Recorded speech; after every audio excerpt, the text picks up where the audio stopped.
When I think of Schiit audio, three things come to mind. It is made in the USA, has solid performance, and is affordable. I reviewed the Schiit Freya Tube preamp a few years ago, and this preamp was so good that it, in my opinion, raised the bar for affordable tube preamp. Even today, when someone asks me what preamp I suggest under $1,000, the Schiit Freya will always make my list. Because of this preamp, I've always had high expectations for Schiit products. But I always factor in the price when evaluating Schiit products.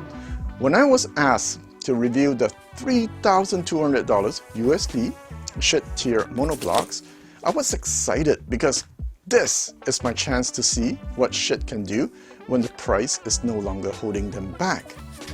Are they even capable of making high-end products? Now, given their track record, between you and me, I was confident it would be a solid product. But at $3,200, the expectation is high, right? I want more than just a solid product. Did the Schiit Tyr live up to my expectation? Yes, with an asterisk, which I will touch on when I talk about system matching. Well, my audio buddies, let's discuss the Schiit Tyr today.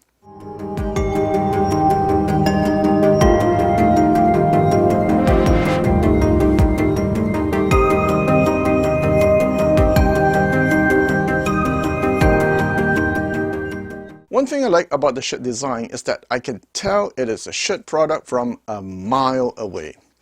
The Schiit Tyr is a monoblock power amp rated at 200 watts at 8 ohms and 300 watts at 4 ohms. In the front, you have a simple standby button. There are no volume knobs, so you must use it with a preamp or DAC that can control the volume. Now at the back, a switch allows you to choose between XLR or RCA. Now the amp is not tiny, measuring 16 inches by 13 by 3.9 inches.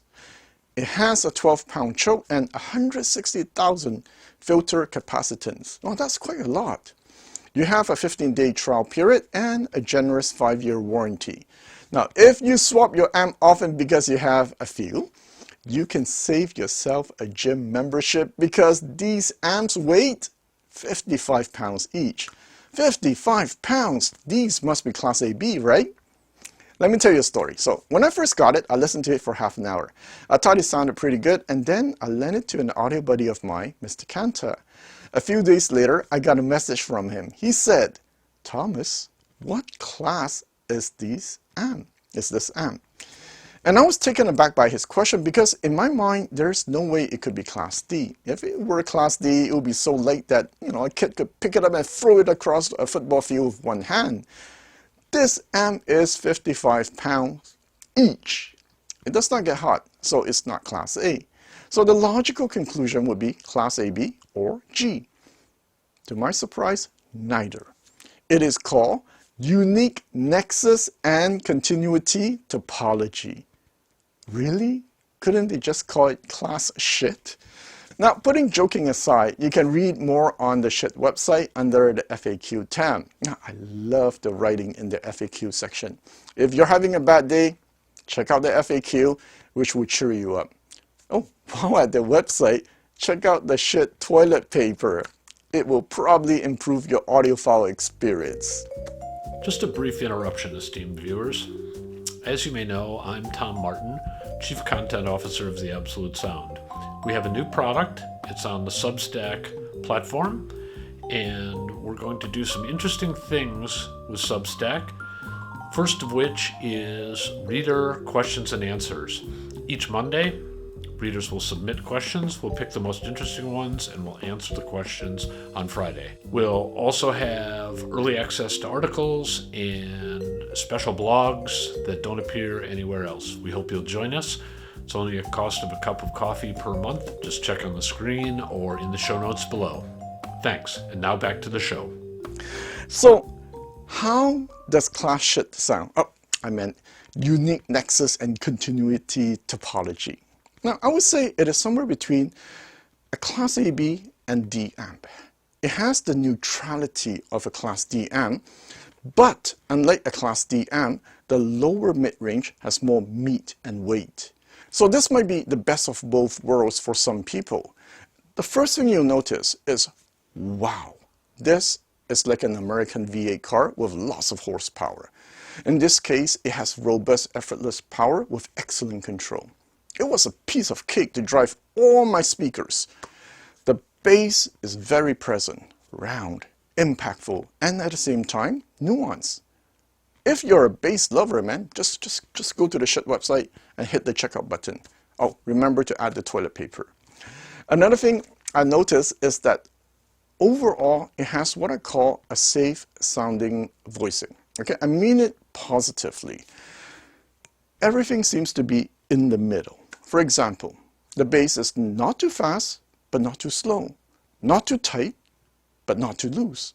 The top end is not overly extended, and at the same time, does not sound dark. Just, I guess you can call it neutral. The mid-range is neither forward aggressive nor buttery smooth. Once again, in the middle. Your chances of getting listening fatigue are as good as winning the lottery ticket. I mean, the amp is not aggressive at all. Now, some might worry if everything is in the middle, the amp might have a chance to sound dull or anemic. No, the solid low end makes the amplifier fun to listen to. The timing on the amp is excellent because I often find myself toe tapping. Only a handful of amps I've listened to can get me to do that. If you're listening to a track from the Gladiator soundtrack, trust me, man, you will feel like joining the army or going to the gym after. So, what about the negatives? There are only 3, okay? First, if you're looking for a romantic, sweet, and smooth mid-range, this is not for you. Second, if you're looking for a lively sound, look elsewhere. Finally, as I mentioned at the beginning of the video, the amp did not disappoint me with an asterisk. The asterisk? Okay, it depends on what you match it with. So let me tell you a very long story, okay? Mr. Cantor messaged me 3 days after getting the amp, and he told me he was done because he thought it was good, but yeah, nothing special. Now keep in mind that Mr. Cantor owns over 20 amps, many of which cost over 10 grand, so he has a lot of experience. Yet he has no problem enjoying a $1,000 amp because he understands you must factor in the price when evaluating gear. So I was shocked because I spent 30 minutes at my place with it and it was pretty good. So I asked him what preamp he was using. A Macintosh C2600 tube preamp. Okay, that's a decent preamp, around I think 6 grand. I wonder if it was synergy, so I asked him, why not try it with his Schiit Plus? Yeah. After that, I heard nothing from him. So a few days later, I dropped by his place to listen to the Focal Cantor 2 with the Schiit Tyr. 3 minutes into listening, I turned to him and said, what's wrong? This is high-end sound. You got everything. He smiled and said, yes, with the Schiit and tubes that you can only find in museums, he was able to get the sound that he could genuinely enjoy. Another thing he did was he used cables that cost almost as much as the amp. Whatever it was, maybe he also sprinkled fairy dust. The point is that he got it to sound amazing. Now here's the thing, as I spent more time with it at my place, I noticed it did not match well with my Macintosh preamp. So most of the time I connected it to the Schiit or my Matrix DAC. Now my problem is this, for this amp, 3 grand, yes, the resolution is good, but I wish it had a bit more refinement and resolution. And also some high-end amps I've tried, there's a certain fluidity to them. It's not about being smooth, not about being effortless. I wasn't hearing it in this amp. So after having it for a few months, I was ready to publish my review because I thought, okay, for 3 grand, this kind of refinement is okay. However, I recently received the PS Audio Stella Go preamp and the Burson Soloist Voyager preamp for review. Both preamps cost, more than the Schiit Tyr. I was curious what would happen if I use a high-end preamp with the Schiit Tyr. Guess what? Wow! Both preamps give different presentations, but what is important here is that I gain the refinement and resolution that I'm used to with high-end audio. Also, that fluidity, I hear it. So the Tyr can scale up, and the asterisk I mentioned is this.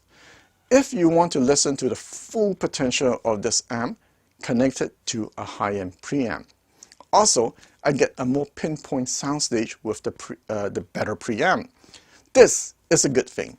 If today all you can afford is a Schiit Freya, that's fine. You get great sound with it. But if one day you win the lottery or get a raise and you want to upgrade, the Tyr will keep up.